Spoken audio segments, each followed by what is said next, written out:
Hello, everyone, and welcome back to Focus. Here we are in 2021, and the coronavirus pandemic is still affecting us all. One of those effects is the economic impact it has had on so many. Families are struggling to keep food on the table, making food pantries all that much more important, to some for the first time. So I'd like to introduce you to Kerry Walsh, the Executive Director of the Cheshire Community Food Pantry. Hi, Kerry. Thanks for joining us today. Hi, Dave. Thanks for having me. So Cheshire, Connecticut has a food pantry. Yes. It does. And I'm not sure how many people know that. So it's part of what we're going to talk about today. Okay. Who does the food pantry serve? Our clients are all local to Cheshire. They need to be from the town of Cheshire. So they're all residents, neighbors, coworkers, people at the schools, children's friends that are on their teams. It's all regular people just like you and me. Okay, and I imagine that has changed over the past year. The amount of clients has changed, but it's the same type of people. There's no standard generic food pantry client. Okay, so there's no typical client. No typical client. Okay. We have families, lots of families, some with young babies, some with babies on the way, all the way up to elderly folks who are homebound, all on our client roster. Okay. How does a person become a client?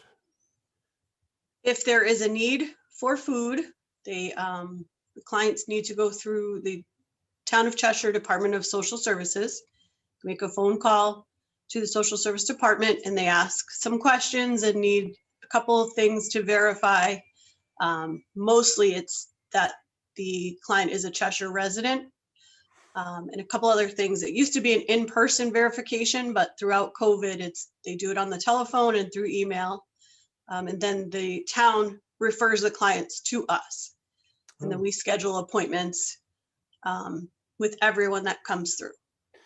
How do they verify that they are a resident of Cheshire?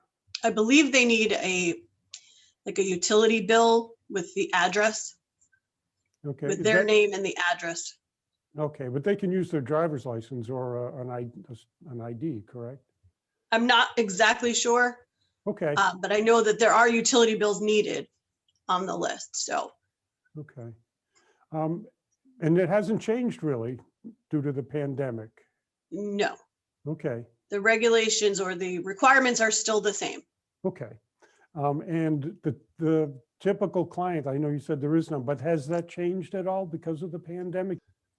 We are seeing a mixture of some elderly people that are moving in with their children, who the children's family, like say the children are in their 40s or 50s.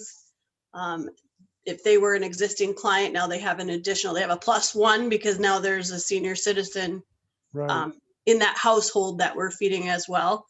A few new babies through the pandemic, but nothing out of the ordinary. And also lots of families, lots of moms and dads who lost their jobs, not only in the beginning of the pandemic, but the trickle-down effect, even up until last week. It's the trickle-down effect of the industries that went out right away. Mm-hmm. These are all like the feeding industries now. Okay.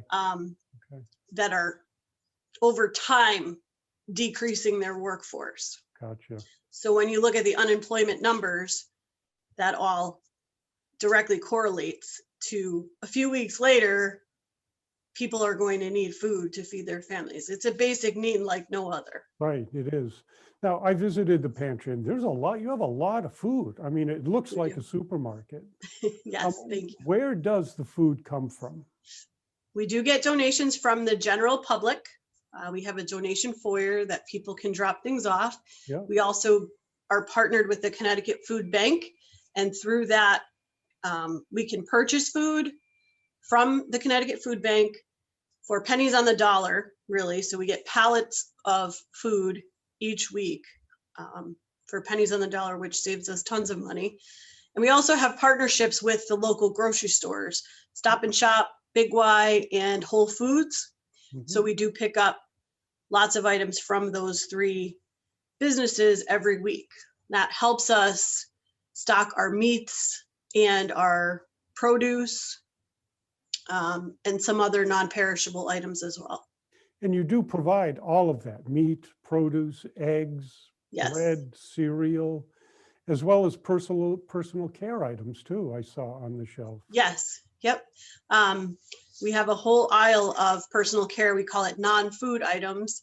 So anything from cleaning supplies, which in the beginning of the pandemic especially, there was no toilet paper or cleaning supplies available. So we did have a huge stock of toilet paper, fortunately, thanks to the Cheshire Rotary Club.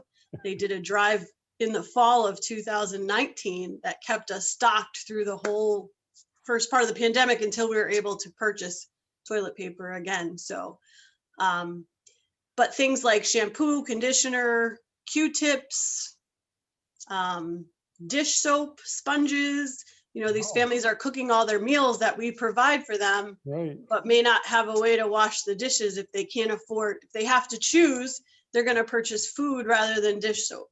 right, So we try to provide everything that our families need so that they don't go without. nice. Now, I visited the pantry years ago, back when it was at the old place, and I know people were allowed into. It was as if they were in a supermarket. They had a carriage and they went shopping down the aisles. However, the pandemic has changed your process in the new facility. Can you tell us about that? Well, the new facility is set up the same. It is very much a grocery store environment, and we were doing the same thing until the pandemic. So the clients were able to come in and push the carriage through the aisles and select their own items, which there's 2 food pantry models in the United States. One of them is called client choice. And that is what drove us all along, was to make sure the clients can choose their own items so that there's no further waste. But unfortunately, when the pandemic struck, we couldn't allow clients in the building anymore. So what we do is a drive up appointment where we load the groceries for the clients into their trunks, and we select all the items based on each client, their needs and their restrictions, dietary restrictions or allergies that they let us know ahead of time. So we've been doing it long enough that we have a good rapport and a good relationship with all of our clients. So if they're overloaded on canned vegetables, then they'll let us know that week, hey, I don't need any canned vegetables. So please skip it and give it to someone else. And that's the relationship that we want, making the best of this unfortunate time. Right.